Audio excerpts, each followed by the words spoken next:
give them credit. They came in here and handled business. They were physical. I mean, we'd love to go 16-0. That's not how this works. So,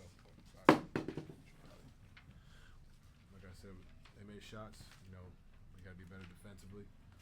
Offensively, they didn't make shots, and you got to give them credit. But you know, not easy to go 16-0. So we got to find a way, you know, and respond. That's the biggest thing. Nothing to hang our heads about. We'll be fine, and we'll be better. For either one of you guys, what, if anything, can you do to get the pace more in your favor and dictate terms in a way that maybe you couldn't tonight? I think there's a few adjustments. Definitely going to talk about tomorrow, and I think a lot is to do with defensively, getting a bit more stops, and get out and transition in our favor, and then offensively, how we could score just easier and just keep attacking. It helps to make shots and slows their transition up as well. So just talk about different adjustments we're going to make. Nate. Hey, Donovan. How much do you think this series is going to test you guys mentally and physically after what you guys felt tonight? 1,000%. I mean, like I just said, you know, it's been great to come in here and sweep these guys too, but that's not how this works, man. This is, you know, an uphill battle. It's always going to be the playoffs, you know.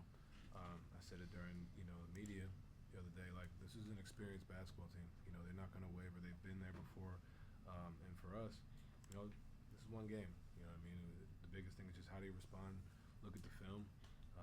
But this is what it's about, you know, mentally, physically, you know, continually, you know, going and going and going. And, you know, they hit first, and we got to respond. And then each of you guys, how did you make it out physically? I mean, I think you were a little banged up. What happened? How are you doing? Yeah, just came down wrong a little bit. Right now, it's all good. See how it feels tomorrow, get some treatment, and move forward from there. But, I mean, that's the playoffs. I mean, you got to stay healthy as possible, get as much treatment as possible, and be as ready as you can. Danny. Donovan, you guys had one of your worst three-point shooting nights of the entire season tonight. What did you think of the offensive shot quality that you guys had? We missed good looks. We missed a lot of good looks. You know, and then when you miss shots, that's when they get going in transition. You know what I mean? So, I like a lot of the looks we got. I mean, I was 1 of 11 from 3, and some of them were wide open. You know what I mean? Some of the shots I've made, and, you know, the biggest thing is, you know, when the shots aren't falling, how do you respond? But when a team like this, they run like that, it makes it tough. So, yeah, you know, we miss shots, and we'll be better, and, you know, we'll be ready for game 2. A lot of the talk leading into the series was about the pace that they play at. How did you think that you guys adjusted to that? What did you learn about what you can take moving forward from Yeah, I think in the first half, you know, they, you know, dictated. I mean, throughout the game, they dictated. You know, I think in the third quarter, we made our run, and, you know, we kind of figured it out in different ways. Now we just got to find a way to, I won't say we figured it out because we lost, but, like, we figured some things worked, and now we got to go back and watch why it worked, and then go from there. But, like I said, you got to give them credit. They came in here and dictated the game, so it's on us to make adjustments and be ready for game 2. Cameron. Kenny mentioned some of those adjustments in that second half. Things were working a little bit for you guys. As proud of some of the things you were doing. Donovan, for you, I mean, what was maybe your message as one of the big leaders of this team going into that second half of cleaning things up? I mean, when we got down 12, it's all right. Like, this is nothing to freak out about. You know what I'm saying? Understanding that, you know, it's a long game. They made a lot. They made some shots, and you, like I said, you got to come in and give them credit to make shots on the road. Game 1 set that tone. That's credit to them. But, you know, never hang in your head. Don't trip. That's pretty much been the message the whole time. And even tonight, understanding that, look, we didn't play our best basketball. We'll be better. So our message is pretty much consistent regardless. But, you know, understanding that, hey, we found some things that we can, you know, be better at, and we'll be better. Do you feel like those adjustments, some things that work, do you feel like there's a good chance of you guys being able to carry that over into game 2? I mean, we got to look at the film, and then we got to execute. You know what I mean? I think that's the biggest thing. I could tell you what it was, but we got to go out there and execute on the floor, and I have no doubt that we will. You know, that's the team we've shown to be, and it's one game. I mean, yeah, we lost home court advantage technically, but it's one game, and you just got to respond for game 2. Joe.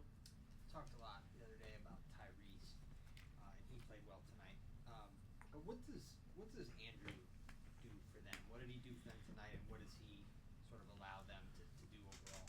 I mean, went 5 or 6 from 3, hit some big shots. I mean, but he's been doing that. I mean, he did it last year against the Knicks, and he had damn near a triple-double against the Celtics, averaging. So he's tough, man. You know, he's a guy that obviously we know what he brings defensively, but offensively when he's able to give them that, him and Neesmith, you know, when they're able to give them that, it's huge. And then it's opens the lane for Tyrese to kind of get in there and then create. So, you know, he's tough, but you know, ultimately for us, we got to find ways to contain everybody and be better. Is there a difference between knowing that they play really fast and they play with force, and then actually seeing it? Yeah, I mean, it's you don't practice at that pace, you know what I mean? But ultimately, we were able to find ways to, you know, we just weren't able to continue to do it, and that's on us. And we'll look at the film and find ways to continue to do it. Ash. Donovan, just with you, the 30 shot attempts tonight, I guess how do you feel about that in terms of the overall number of shots you took? Right now, my answer is probably like, damn, it's a lot of shots, but you know, I'll look back at the film and evaluate it. But ultimately, man, like, you know, just trying to find ways to be aggressive. You know, there are times, obviously, I haven't watched the film, so I can't, you know, I'm not going to sit here and say this is terrible or great or whatever, but I'll be better and, you know, be better for the group. And to go back to Danny's question, just about the three-point shooting for you guys, how much do you think some defensive breakdowns on the other end maybe contributed to offensive struggles or a bit of stagnation tonight or anything? Yeah, I mean, we didn't have the best pace. Feel like you said, we don't practice at that pace, so it's definitely different. Being out there and playoff atmosphere as well, and everything's high intensity, so I think we gotta put more pace offensively and get to our spots and knock down shots. At the end of the day, that's really all it is. Because I feel like we got a lot of good looks. We just gotta make them, and I feel like we will next game. Spence. Just kind of branching off what Ashley just asked about the 30 shots. It seemed like a lot of those were layups and getting into the paint. Like, was this more of a jump shot thing? You guys were missing jump shots because it seemed like you guys got in the paint the whole game. Are you talking about me specifically? No, just the whole team. Yeah. We miss shots we make. Yeah, we miss open looks, and nothing to hang our head about. We've missed shots before, and we've lost games before from not making shots. But you know, we're not going to sit here and say, oh, if we make shots, we win games. We got to find a way to still win this game, even though we don't make shots. And ultimately, we didn't do that tonight. But yeah, we got good looks, man. And you know, don't hang our head. Just be ready for game 2. And then defensively, it seemed like a lot of the time they were on one side of the floor and then kicking it to the other side. Just defensively, what do you think about just the positioning and how you can contest better maybe on the other side? I mean, yeah, they do a good job of moving the ball. That's one of their strong suits. I feel like they share the ball and use everyone pretty well. So I think we gotta just guard our yard a little better and not be as much in the paint and worry about the kickouts more so, and have whoever's on the ball just guard the yard. Last one, Joe Reed. Donovan, no, it came in a loss, but your 8th straight series opening game with 30 points, surpassing Jordan. Just does it feel like to get that mark? Jordan won game 1. You know, I mean, it's always great to be in great company, but man, we lost. I shot 30 times. Like I said, I'll be better. That's not something I come into. I always try to be aggressive to start a series, but Jordan won game 1. I didn't. So. Okay, just gonna wrap Thank these you. guys. Thank you.